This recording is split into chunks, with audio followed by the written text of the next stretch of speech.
Welcome back to When Harry Met Board Games, where we feed our people with relatable content and our victory condition is your satisfaction. I'm Harry, and today we have another episode of my board game collection, Shelf by Shelf. And today I'm going to be sharing with you guys shelf number 20. So let's get straight to it. And this right here is shelf number 20. I'm going to have to pan out a little bit so you can get a look at it. And again, just like last episode, this is not actually a shelf. This is really just a bunch of boxes on top of my shelf. And I'm focusing on this second big stack of games right here, not all of the others. And I'm going to start all the way from the top right here. And here we have Forbidden Desert, which is the Matt Leacock popular cooperative game, the sequel of Forbidden Island. This game is a little bit more complex than Forbidden Island, which is why I prefer it over Forbidden Island. And again, this is kind of like in the spirit of the pandemic style games that Matt Leacock has designed over the years, but it has a very cool theme and it has a very interesting a sandstorm mechanism. You have this sandstorm that you're dealing with as players throughout the game, and it's such an interesting AI, artificial intelligence for the game. It's so easy to manage from a game maintenance perspective, but it's so challenging to hold back or to fight back as players within the game. And you have different characters who have different abilities, and some of them help you with the storage of water, some of them help you with the removal of sand, some of them help you with your travel abilities and what have you. Really cool, fun game. If you like cooperative games, this is one you definitely have to consider. And from this point forward, all we have here are deck building games going downward. And here we have Harry Potter Hogwarts Battle. And this is a very popular game. It's probably the most popular game on this stack, definitely in the top 2 or 3. But it's actually my least favorite out of these games. I feel that it's too simplistic, too basic. I've only played up to book 4 right now, maybe book 5. And there's 7 books. And with each of the books, they add a little bit of complexity as far as rules, and they add more characters and cards, but they also add a lot to the game length. And I don't know how long I like my deck builders. I think the 45-minute range is pretty much a sweet spot for me for a deck builder. Once it gets past the 45-minute mark, I start to lose focus and attention, and I love my deck building games, so take that with a grain of salt. But yeah, Harry Potter is a really cool game. I like it. It's just not nearly as enjoyable for me as the games below. Then we have Thunderstone Quests, and Thunderstone Quests is one of my favorite deck building games. This is a fantasy themed game that's very much like a dungeon crawl. Your board is divided into 2 sections. You have your village, you have your dungeon, and at the beginning of each turn you're deciding which one of these you want to go to. And if you go to the village, then you are recruiting heroes, you're purchasing weapons and magic spells and items. You're going to the temple to heal, you're trying to buy legendary treasure cards and all these different things. You're also trying to equip your characters with loot, with food, with potions for healing, and with lanterns to light up your way when you go into the dungeon. And then the other part of the board is the dungeon, where you start in the wilderness and then you actually go into the dungeon, which is divided into 6 rooms at 3 different levels. And as you progress through the different levels of the rooms in the dungeon, you're going to fight monsters that are more powerful, and you're also going to encounter different things in the rooms, right? These tiles is a modular setup, and all the different rooms have different things you have to factor in. You have to factor in that some of these rooms you cannot just simply move past. You have to suffer a casualty if you try to move past it. Some of these rooms actually make the monsters within them more powerful and more difficult to defeat. And you're factoring all these things, and you're defeating the monsters, trying to get experience points so that you can level up the characters in your deck.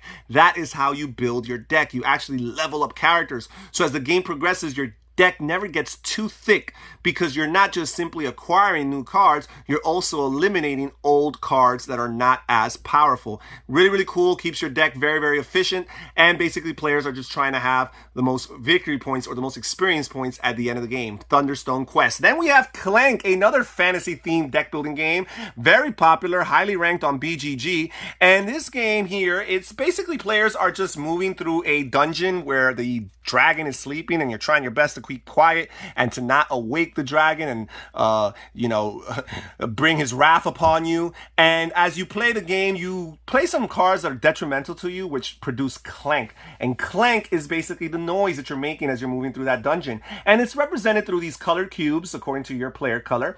And every so often you put these cubes in a bag, the dragon attacks, and we randomly, blindly draw from the bag a certain amount of cubes equal to the attack level that the dragon is currently on. And for for every cube that matches the player's color, that's 1 damage that they take to their health. And each player only has about 10 health. So if that ever happens, they're actually eliminated from the game. And players are trying to acquire as much artifacts, as much treasure, and all these different items that give them victory points as they can, and then make it back to the surface and to the top of the castle. And once one player does make it to the top of the castle, that starts a ticking time bomb where all the remaining players only have a certain amount of turns before they can at least get to the surface so they can qualify, so they're eligible for victory. Because if you make it at the end of the game and you're still in the dungeon, if you're still beneath the surface, then you're not even going to qualify for the victory no matter how many victory points you have. But ideally, they also want to make it back to the top of the castle because there's a 20-point reward if you do. Really cool. The fantasy theme really comes out. The deck building is really neat with 3 different currencies you have to manage because you're not only trying to build value as far as cards that help you recruit or defeat monsters, you're also trying to accrue cards that have boot symbols that allow you to move and maneuver around the dungeon and the board itself, which is a very challenging experience. And that's Clank. Now we move on to Xeno Shift right here. And Xeno Shift is a cooperative science fiction themed deck building game where players are defending their base from an onslaught of these different aliens, all in the form of insects, very large, gigantic, gargantuan insects.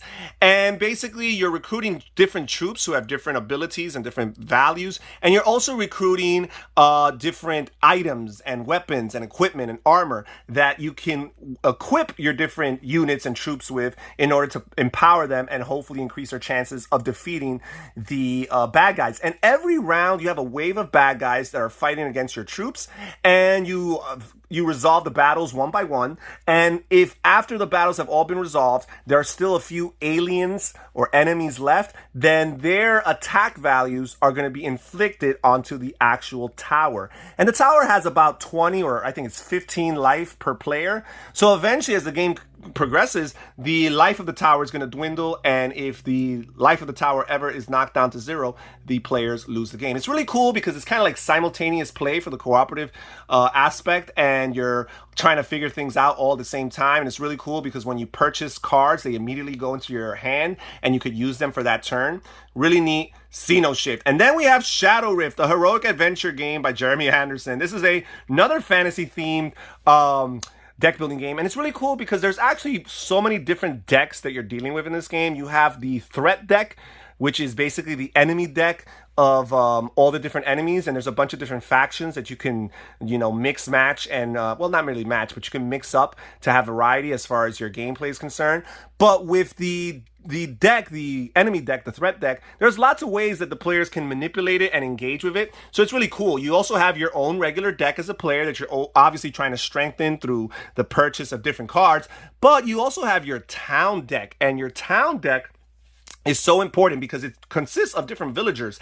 And as the game progresses, you're trying to add walls to protect your town, and you're also trying to add additional villagers that are just visiting. You want to add them to your town because if the town is ever filled up with a bunch of corpses because the bad guys are killing them, if your town is always completely filled with corpses, then the players will lose the game. So you do want to be careful about your management of your town deck as well. Really cool, really neat. Shadow Rift. And then we have Dominion. We actually have 2 boxes of Dominion here, and Dominion is the grandfather of all the deck building games. It's still one of my favorite deck building games. I like the generic medieval theme to it. I like the mechanisms and how clean it is. You play some actions, or typically just one action unless you have cards that grant you additional actions, and then you play your treasure cards and try to purchase a card, either an additional action or perhaps a victory card.